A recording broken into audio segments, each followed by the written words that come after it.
কোথায় নেতাজি, কোথায় আমাদের গর্বের একজন দেশপ্রাণ মহাত্মা, আর কোথায় একজন রাজনৈতিক প্রশাসনিক প্রধান। দেশের সঙ্গে দেশের মধ্যে বাস করে তার বিরুদ্ধে কাজ করা, রাষ্ট্রদ্রোহিতা, এগুলো ঠিক মেনে নেওয়া যায় না। পাসপোর্ট পাস হওয়ার আগে একটা পুলিশ ভেরিফিকেশান হয়। সেই পুলিশ ভেরিফিকেশানটা যদি ঠিক মতো হয় তাহলে কিন্তু অর্ধেক অনুপ্রবেশকারী সেখানেই ধরা পড়ে। আর নেতাজির অপমান সহ্য করব না বলেই তো আজকে এতগুলো কথা আমরা বলছি। তার তুলনা টেনে চাঁদ আর চাঁদা মাছের তুলনা করে এইভাবে নিজেদের অপমানিত করবেন না। মধ্যে মমতা ব্যানার্জির সঙ্গে নেতাজি সুভাষচন্দ্র বোসের তুলনা করলেন কুণাল ঘোষ। তিনি যেটা বললেন যে মূলত নেতাজি সুভাষচন্দ্র বসু আলাদা দল করে দলীয় রাজনীতিতে সফল হতে পারেনি। তিনি ঐতিহাসিক বিপ্লবী, তবে সংসদীয় রাজনীতিতে দল গড়ে তিনি ব্যর্থ হয়েছেন। অন্যদিকে প্রণব মুখোপাধ্যায় দল গড়তে ব্যর্থ হয়েছেন। ফলে বাংলার মাটিতে যদি আলাদা করে দল গড়ে কেউ সফল হয়ে থাকে তা হলেন একমাত্র মমতা বন্দ্যোপাধ্যায়। এটা নিয়ে কি বলবেন?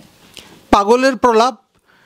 কোথায় নেতাজি, কোথায় আমাদের গর্বের একজন দেশপ্রাণ মহাত্মা, আর কোথায় একজন রাজনৈতিক প্রশাসনিক প্রধান। কীভাবে যে এই সমস্ত তাবেদারি করতে করতে কুণাল ঘোষের মস্তিষ্ক যে কী রকম অন্তঃশ্বাস শূন্য হয়ে গেছে, এই দুটোকে এক জায়গায় মিলিয়ে দেওয়া থেকে আমরা সেটা বেশ বুঝতে পারছি। এর আগেও অবশ্য নির্মল মাঝি নানান রকম উপমা টানবার চেষ্টা করেছে। কখনো তার মনে হয়েছে সারদা মা, কখনো মনে হয়েছে রানী রাসমণি, এবং আরও অনেকে নানানভাবে তাকে মিলিয়ে মিশিয়ে দেবার চেষ্টা করেছে। আমি বলবো যে এই সমস্ত স্তাবকতা আপনারা বন্ধ করুন। যারা বাঙালির কেবলমাত্র গর্বের বস্তু নয়, সারা ভারতবাসীর গর্বের বস্তু, শুধু ভারতবাসী নয়, সারা পৃথিবীর দেশপ্রাণ মানুষের যারা গর্বের বস্তু, তাদেরকে তৎসাময়িক কালের একজন রাজনৈতিক ব্যক্তিত্বের সঙ্গে মিলিয়ে দিয়ে মিশিয়ে দিয়ে তার সঙ্গে তার তুলনা টেনে চাঁদ আর চাঁদা মাছের তুলনা করে এইভাবে নিজেদের অপমানিত করবেন না। যার সঙ্গে তুলনা করলেন, যার তুলনা করলেন, তারা দুজনেই অপমানিত হলো।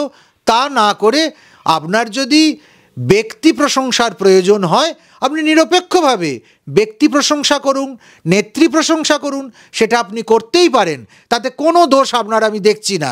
কিন্তু যখনই আপনি বড় কোনো আদর্শের সঙ্গে মেলাতে যাবেন, যখনই আপনি আপামর রাষ্ট্রপ্রেমী মানুষের আবেগের সঙ্গে খেলা করবেন, তখনই কিন্তু আমরা তার প্রতিবাদ করব। এই অন্যায় উপমা টেনে এনে না আমরা মমতা ব্যানার্জির অপমানটাকে সহ্য করব, আর নেতাজির অপমান সহ্য করব না বলেই তো আজকে এতগুলো কথা আমরা বলছি।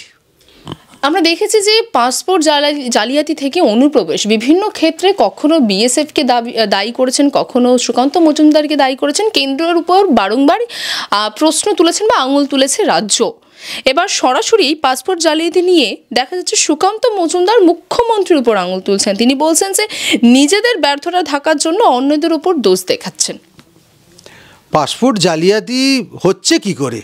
পাসপোর্ট জালিয়াতির জন্য যেটা সর্বপ্রথম আমার মনে হয় যে সুবিধাজনক উপায়, সেটা হচ্ছে ইমিডিয়েট রাজ্যের পুলিশি ব্যবস্থাকে জোরদার করা। কেননা পাসপোর্ট পাস হওয়ার আগে একটা পুলিশ ভেরিফিকেশান হয়। সেই পুলিশ ভেরিফিকেশানটা যদি ঠিক মতো হয় তাহলে কিন্তু অর্ধেক অনুপ্রবেশকারী সেখানেই ধরা পড়ে, এবং পাসপোর্ট জালিয়াতি করতে গেলে যে সমস্ত বিষয়গুলোকে না দেখেই ছেড়ে দিতে হয় সেগুলো বন্ধ হয়। অতএব এর দায়ে কোনোভাবেই আমাদের প্রশাসন, আমাদের পুলিশ এড়াতে পারে না। অতএব সুকান্ত মজুমদার যা বলেছে তা কিন্তু একেবারে অন্তঃশ্বাস শূন্য নয়, একেবারে মিথ্যে নয়, এর মধ্যে সত্যতা রয়েছে। পুলিশকে অনেক সতর্ক হতে হবে। আলাদা করে উৎকোচ নিয়ে আমি তাকে জানলাম না, চিনলাম না, কেবলমাত্র কিছু টাকার জন্য নাম না জানা, দেশ না জানা, ঠিক মতো তথ্য না দিতে পারা মানুষের পাসপোর্টটা আমি পাস করে দিলাম, এই রকম বিশ্বাসঘাতকতা, দেশের সঙ্গে দেশের মধ্যে বাস করে তার বিরুদ্ধে কাজ করা, রাষ্ট্রদ্রোহিতা, এগুলো ঠিক মেনে নেওয়া যায় না। বাংলা হান্টের আরো খবর দেখতে নজর রাখুন। বাংলা খবর মানেই বাংলা হান্ট।